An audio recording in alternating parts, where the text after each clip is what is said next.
So we've been in a series called Managing Morality, right? And last week, if you were here, we kind of talked about what Jesus did and how did Jesus manage people's morality. And I explained, usually when Jesus was talking, if we read in the Bible, we find that there are two different types of people that Jesus was almost always talking to. He was talking to the people that were moral, at least according to culture, and then he was also talking to the immoral, almost always. And he dealt with both groups very, very differently. If you remember, he kind of hung out with the immoral. He actually hung out with them. He broke all the social norms, right? He invited himself to all the wrong houses, didn't he? He was a wrong place, wrong time kind of guy, okay?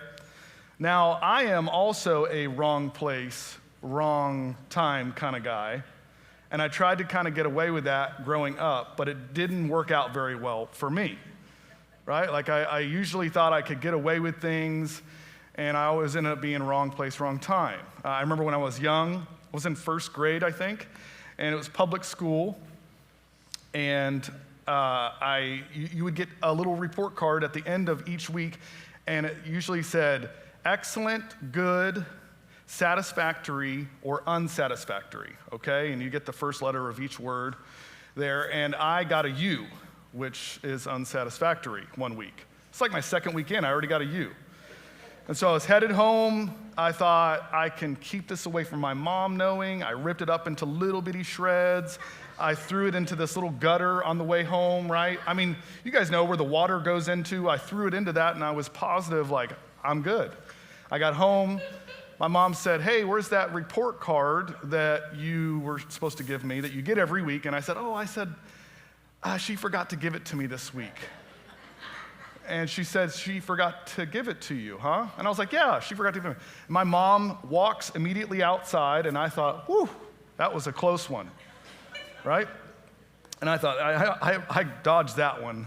I'm good. I kind of relaxed. She comes back in about 20 minutes later, and she said, so you didn't get a report card today? And I said, no, I didn't get it.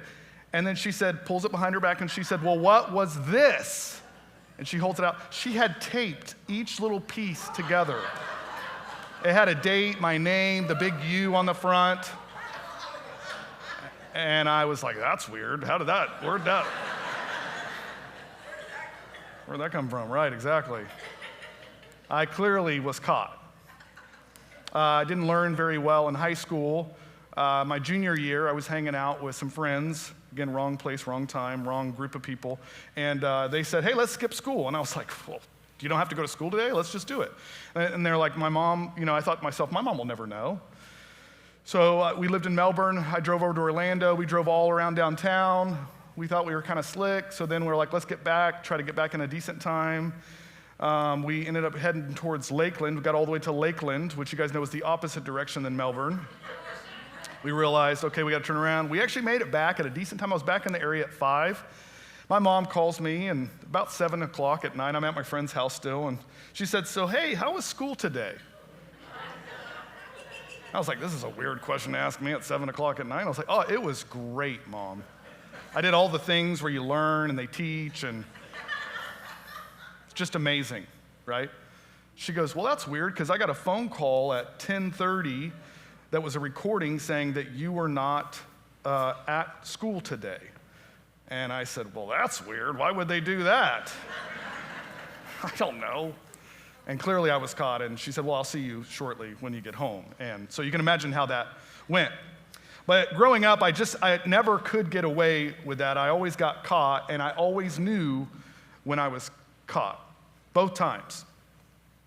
Have you ever been in those kind of situations, right, where those things happen? We're going to read to you a story this morning where this was a wrong place, wrong time kind of situation, and there was no getting out of this whole deal. So if you can go with me to John 8, we're going to start in verse 1.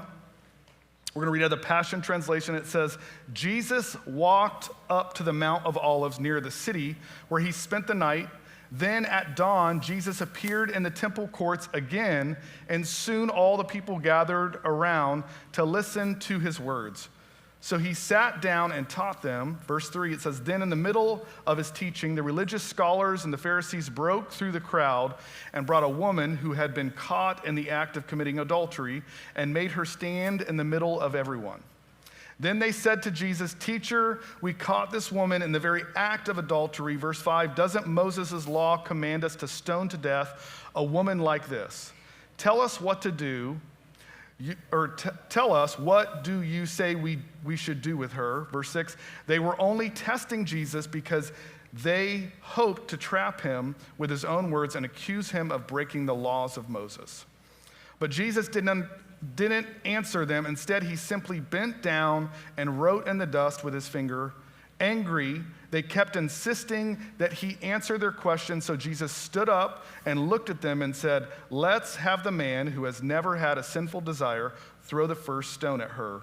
Verse 8, and then he bent over again and wrote some more words in the dust. Verse 9, upon hearing that, her accusers slowly left the crowd one at a time, beginning with the oldest to the youngest, with a convicted conscience, until finally Jesus had left alone with the woman still standing there in front of him. So he stood back up and said to her, Dear woman, where are your accusers? Is there no one here to condemn you? Looking around, she replied, I see no one, Lord. Jesus said, Then I certainly don't condemn you either. Go, and from now on be free from a life of sin. Or as you guys know from other translations, it says, Go and sin no more. Now, I've heard it talked about and preached about that Jesus was basically insinuating to go and sin no more or else. Kind of has the or else on the end is the way that was referred to.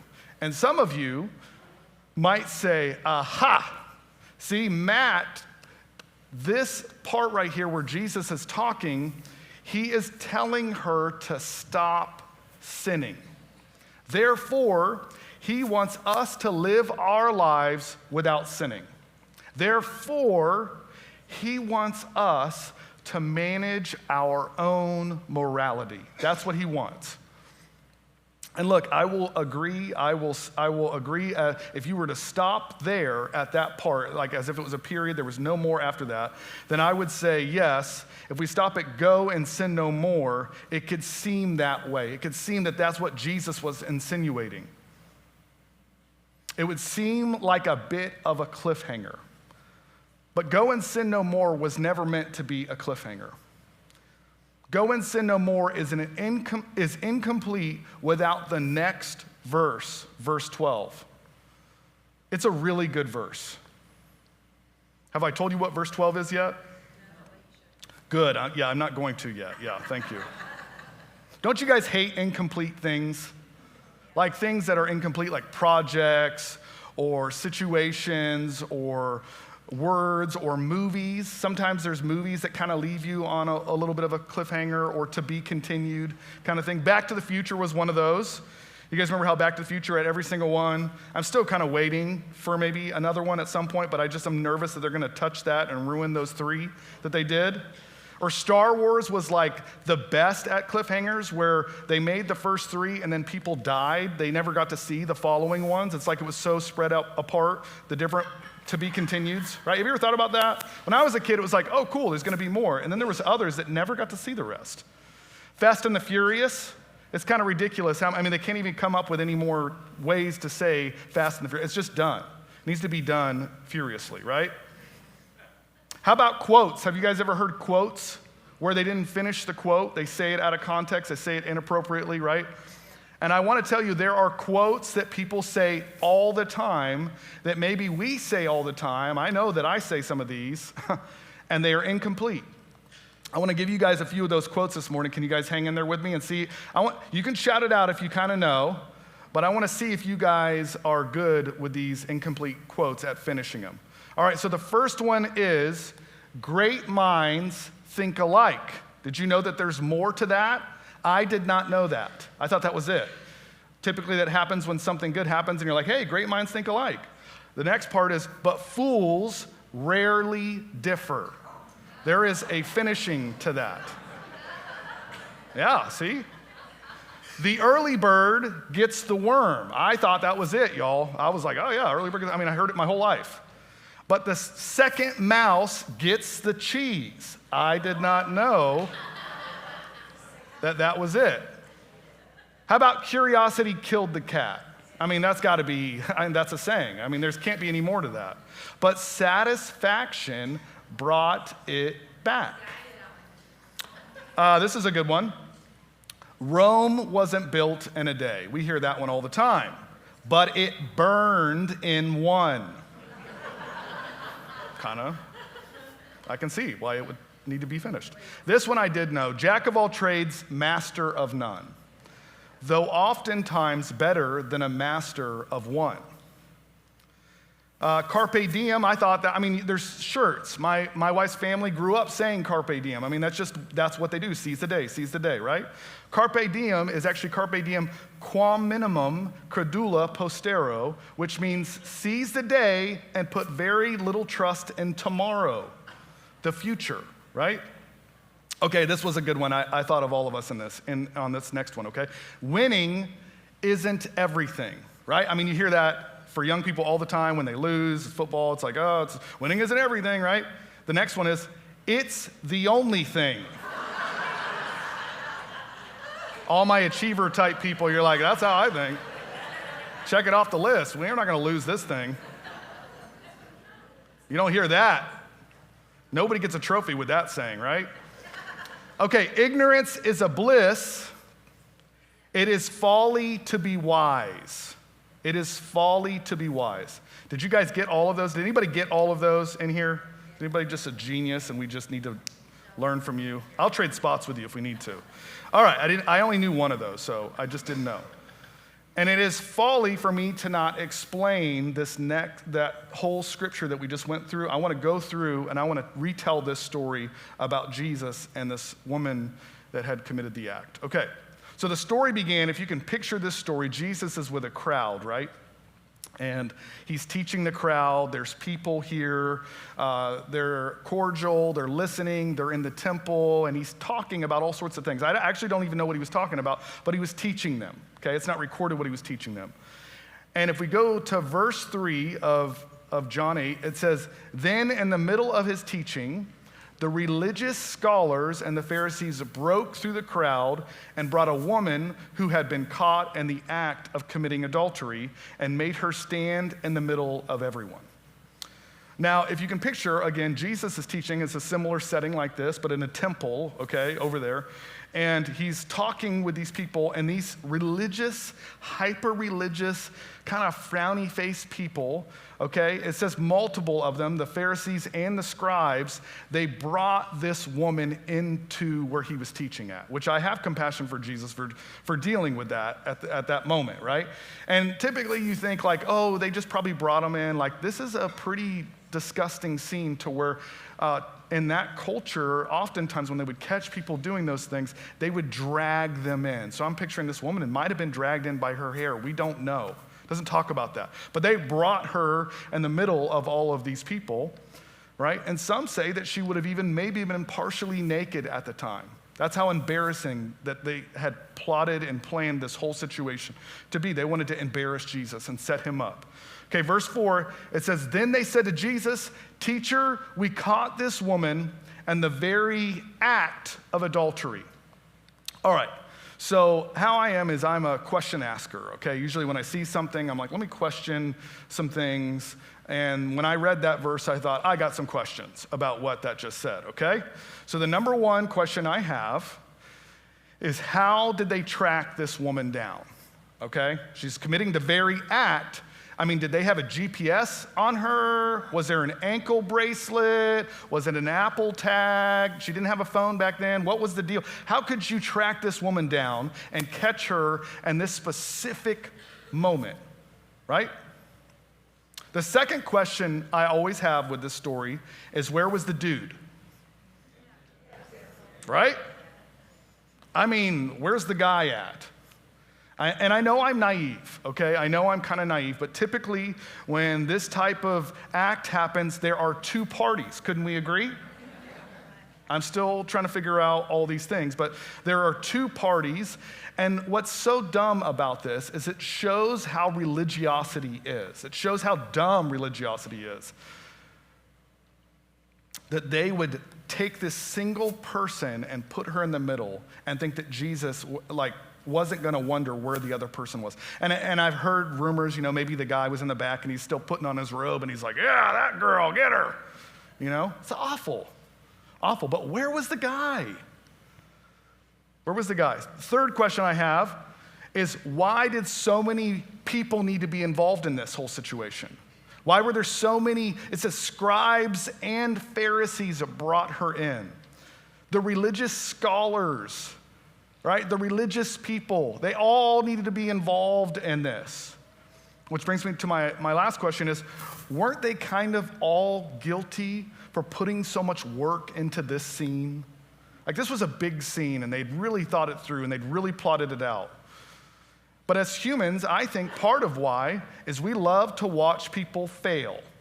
Did you know that? We love seeing people fall and fail in some way. We love drama. Did you know that we love drama?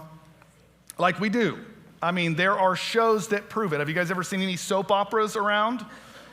There's tons of soap operas. That's all it is. Guys and girls watch soap operas. It doesn't play, anybody. And there's always some kind of drama going on. Desperate Housewives, right? That show is specific to drama and people loving drama. Even the show Survivor, where it's supposed to be people on an island, you think, oh, well, they're just trying to survive. There's drama through the whole show. I can't even watch the show because there's so much drama. I don't care about all that. But we love it. We love it. Right? We just love when people fall, or if there's a competitive thing, we love seeing people fail or trip. There's all these bloopers and all this stuff. I actually found out that there's a lot of people, if I make a mistake or, if I'm doing something competitive and I fall or fail, my own wife loves it when I fall and fail. Right? I was kind of offended when I found out how thrilled she is when I make a mistake or I don't win at something. I thought she has to be the only one. I came to the church, I asked the staff, I brought the whole staff, and I'm like, hey, do you guys all love it when I fail? And they're like, yes, we love it when you fail. I'm like, man, I felt judged. And by you guys laughing, I kind of feel judged by y'all. You guys probably would hope I would fail. But here these Pharisees, they loved it that this woman has failed. And they all gathered together to be a part of the whole drama scene. Verse 5. Doesn't Moses' law command us to stone to death a woman like this? Tell us, what do you say we should do with her? And they were only testing Jesus because they hoped to trap him with his own words and accuse him of breaking the laws of Moses. So here Jesus, I know this is a horrible saying, but Jesus is stuck between a rock and a hard place, right? Because technically, this woman should be killed according to their culture and their rules. She's supposed to be deleted, right? She's supposed to be no more. They're supposed to eradicate this because this is infectious to the Jewish culture. And these Pharisees absolutely put tons of thought because they hated Jesus. Jesus was the guy that hung out with all the wrong people and went to all the wrong places, and he was making them look crazy. And they were kind of crazy, right? And they set him up in such a way that if he said, go ahead and stone her, then he would also be killed by the Romans, because the Romans didn't like it when anybody would try to kill people based off of religious reasons. And so they wanted to eliminate him as well. And they knew that if he gave this woman too much grace, then he was going to be soft on sin, therefore not following the commands of Moses, and they could accuse him of that as well.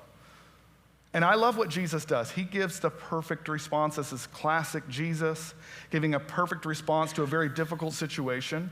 It says, but Jesus didn't answer them. Instead, he simply bent down and wrote in the dust with his finger. So if you can imagine this whole scene, it's chaos all around. There are people standing with heavy rocks in their hand, ready to kill this woman, and they're accusing her, they're pushing him, they're telling all these stories about what he needs to do, and he just I mean, he's crazy. He just bends over and he just starts drawing in the sand, right? And it's speculated what he was writing. It's speculated what he was writing in the sand. I mean, there's books upon books about what Jesus was probably writing. People think that he was maybe writing the 10 Commandments. I've heard he was writing different scriptures. I've heard he was writing the girlfriends of the men that were ready to stone, which is a pretty good guess, right? I actually got to listen to Rick's message recently, and I think that he was doodling. I don't think he was drawing anything specific. I mean, have you ever been in a meeting that's super awkward and intense? I've been in quite a few, being in ministry and when I used to work in real estate and all that. It can get intense in those meetings.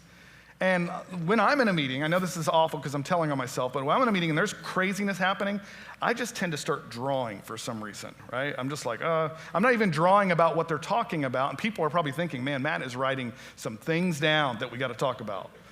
He's writing things down that they got to work on and get figured out. And I'm just taking my time. My mind is elsewhere because I can't handle this kind of thing. Now, it doesn't say how long this was going on. It could have been 10 seconds.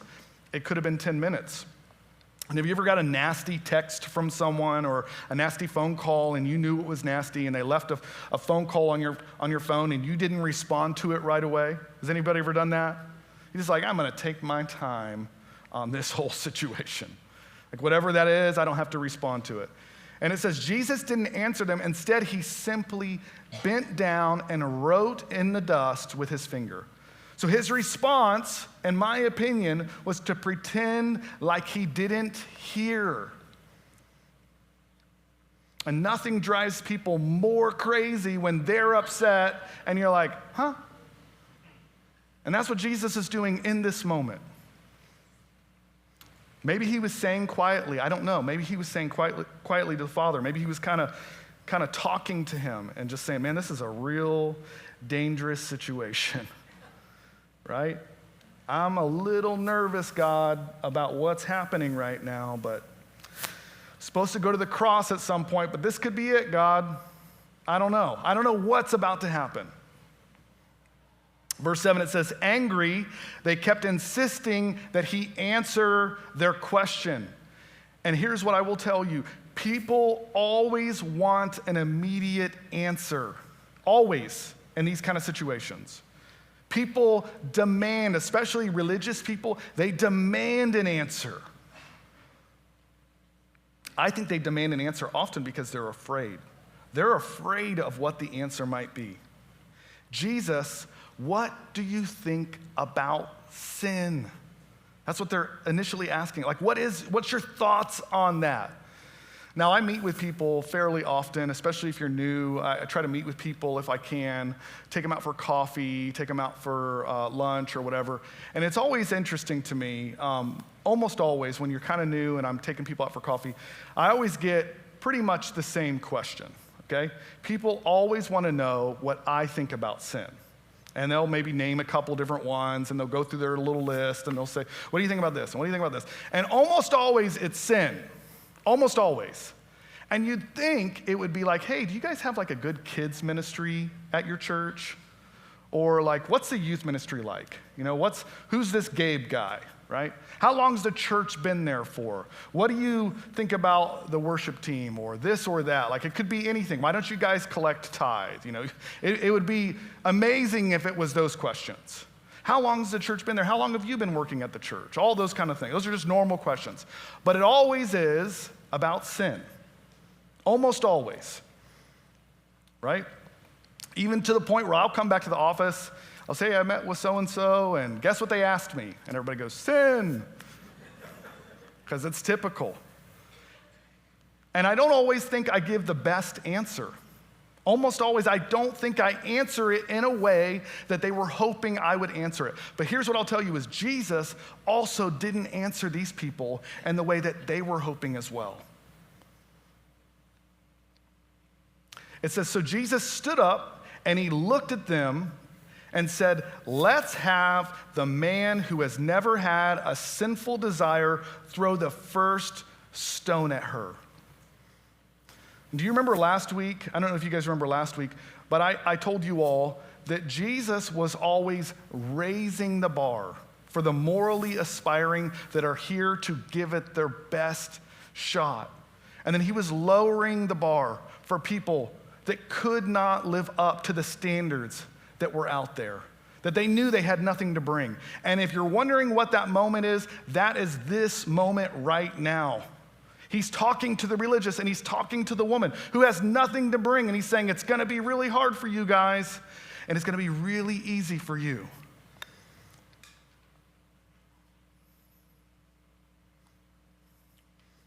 Verse 8, it says, and then he bent over, this is crazy, y'all, for the second time. He bent over and started writing more words in the dust. Jesus was savage. He was wild. He was crazy. Verse 9, upon hearing that, her accusers slowly left the crowd one at a time, beginning with the oldest to the youngest, with a convicted conscience. And what I actually appreciate the Pharisees here in this moment, because here they were at least honest about their own guilt and their own shame and their own sin, right? They were honest about it, and they dropped all of the rocks that they were ready to kill someone with. And I believe that if we are honest about we don't have it all figured out, we don't have it all together, we don't have all our ducks in a row and all the T's crossed and all the I's dotted, did I say all that right?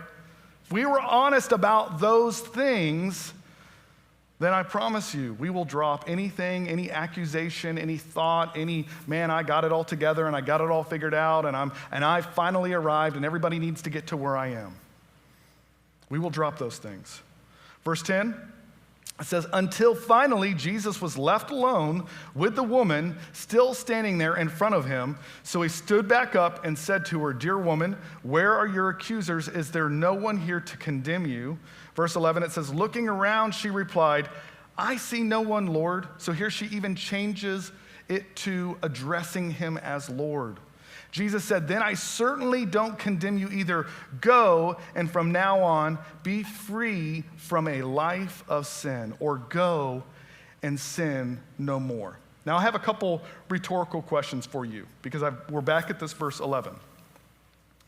So, why would Jesus not condemn her in this moment and then still tell her to go and sin no more? Why would he do that? Why would he go through all of that, risking his own life, risking her life, risking his reputation and the whole situation, only to say, now don't do that again? Why would he do that? Why would he say the same message as the stone throwers? Don't you think that she'd heard that message her whole life? She grew up in that whole culture. She'd learned, do this, don't do that. If you do this, it's going to be bad. You might get murdered by us. It's crazy to think that. How would this make him any better than the ones he just protected her from if he was really telling her to go and stop doing all sorts of bad things? Go and sin no more only makes sense if it was an incomplete saying. And don't you remember, don't we all hate incomplete sayings? Have I told you what verse 12 is yet? Curiosity killed the cat, but satisfaction brought it back. That's the rest, right? So we may as well go there. Let's complete the thought. Verse 12, then Jesus said, I am the light of the world, and those who embrace me will experience life-giving light. And they will never, I will say that one more time, they will never walk in darkness. And this is where Colossians 1:13 and 14, I believe, also come from. I'm going to read those real quick. It says, he has delivered us from the domain of darkness and transferred us to the kingdom of his beloved Son, in whom we have redemption, the forgiveness of sins. So Jesus wasn't saying, I don't condemn you, now don't sin anymore. He wasn't saying, I don't condemn you, now manage your sin better. He wasn't saying, I don't condemn you, now one more strike and you're out. Because that's what it sounds like if you were to just stop there. He was saying, now there is therefore no condemnation. He was saying, you cannot fall into sin anymore. He was saying, now you live in the light and you'll never walk in darkness, ever, ever again. You cannot fall into sin anymore. You've been moved from darkness into light. Making mistakes don't prevent you from walking in the light. Did you know that? Like, we're all gonna make mistakes. We all aren't gonna have it all figured out. We're gonna make mistakes the moment we leave. We're probably making mistakes right now. We're thinking about lunch.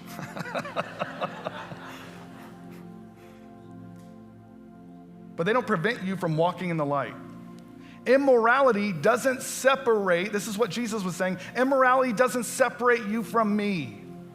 I'm with you. I'm for you. I'm not against you. I'm the light. You are the light. He even called us the light of the world. And he also said, nothing can separate you from me ever.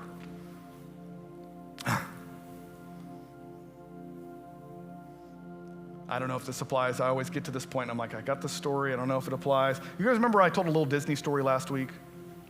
Maybe you don't. I'll tell this other Disney story, okay? Being I told a Disney story last week, I felt like I should be consistent this week. All right, so Ruthie and I have had, our family has had Disney passes for 2 years. Okay, judge us or don't judge us, I don't care, right? But we've had Disney passes for 2 years, and I finally let those Disney passes run out. Frowny face, right? I let them run out. And basically, I was like, let's just take a break. Let's do some other things. Let's change it up, right? Now, here's what I will tell you. If right now I decided I wanted to go into the Walt Disney Kingdom, okay? If I wanted to go there, guess what? I couldn't get into the Walt Disney Kingdom. They would not allow me to get in there, okay? I've been removed from the kingdom, okay? I can't get into that kingdom anymore. And it is in the same way, we've been removed from the kingdom of sin. We've been removed from the kingdom of darkness. We've been removed from this distance as though we felt as if we were away from God, even though he was with us always and following us and looking after us, all of those things. I felt that even when I wasn't conscious of God, I still felt protected. I don't know about you. Even when I was doing all sorts of bad things, I still felt protected. I still felt as though he's with me. I just had to acknowledge that he was with me, right? I felt his love. In dark, dark places, I felt his love. And I tell you that to let you know he is always with you. We have been removed from the kingdom of darkness into the kingdom of light. John 3:17, God didn't go to all the trouble of sending his son. I love this, the way it says it. Of sending his son merely to point an accusing finger, telling the world how bad it was. He came to help to put the world right again. This isn't on the screen, but Romans 6:7, it says, for one who has died has been set free from sin. We too have died, and we no longer operate. We are no longer in the kingdom of sin. Jesus didn't go through all the trouble of the cross so we could try to manage our morality better. He went through the trouble of the cross to put the world right again. I came to seek and to save that which was lost. And by the way, I'm going to pray for us, but I'm not mad at Disney. I just think their prices are ridiculous sometimes, okay?